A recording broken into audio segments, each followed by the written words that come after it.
Well, Matt Gennaro, this is my wife, Carrie. We have 3 kids. Sophie is 9. Olivia is our type 1 diabetic. She is 6. And we have a son, Peter. He's 2. When was Olivia diagnosed? At the end of her 4th year. In October. In October. 2 years. And it was quite a shock. We didn't know. I didn't know anything really about diabetes. One of the first things that we did, Carrie's mother works with a gentleman who's had type 1 diabetes for most of his life, and he's grown and has kids, and said, first thing, best thing you can do, send her to camp. Yeah. And so then that literally was one of the first things we looked up. The way I describe it to people who ask is, her pancreas doesn't work. It's a major organ. So it's the same thing as if her heart doesn't beat or her lungs don't work, and it's okay. We just have to pump the blood for her or breathe for her. We have to be her pancreas. We have to be her pancreas. It's 24/7, 365. It never stops. And so because of that, you could argue, she can't be a normal kid because who could possibly understand the background necessary to do that? Well, camp lets her be a normal kid.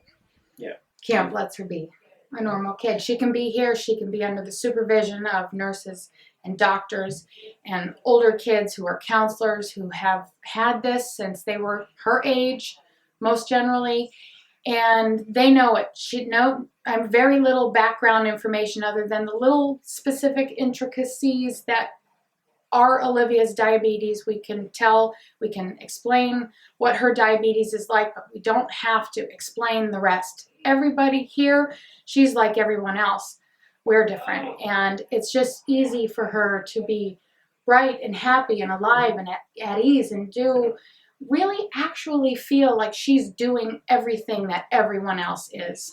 Yeah, the gentleman we were talking about earlier that had diabetes said, find the diabetes camp. We found Camp Nejeda, which we were lucky was only about 20 minutes away. And we came several months later to a family camp in the summer where families can come for a weekend meet other families and their non-diabetic children as well.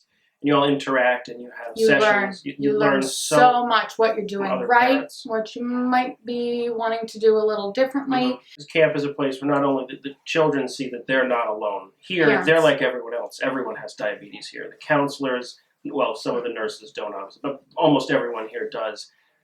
But parents can come and see they're not alone too. There are so many people out there with this disease, and that they go through what you go through. That they test their children around the clock, 3 a.m.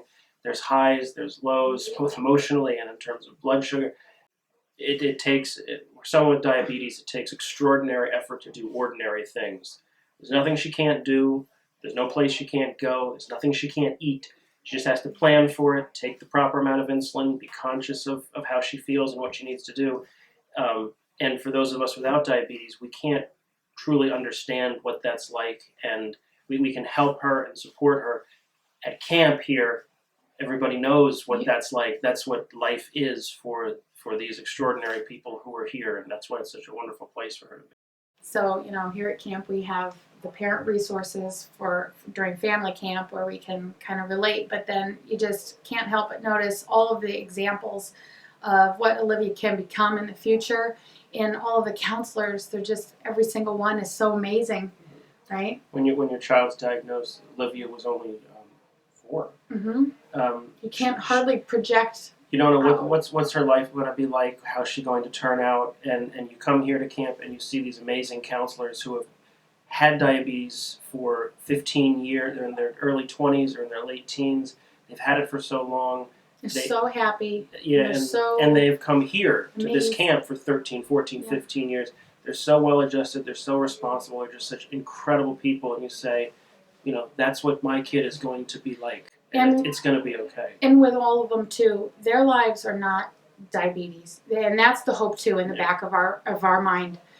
Even though diabetes can dominate our day-to-day functioning, you do want to make sure that your kid does not eat, breathe, sleep, think, obsess over diabetes. It's a part of your life.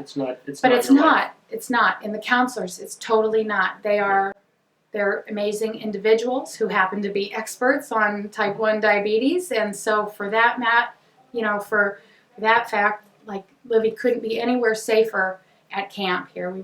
Or happier. We're happier. She The hates me. happiest times I absolutely can guarantee will be when she comes to camp.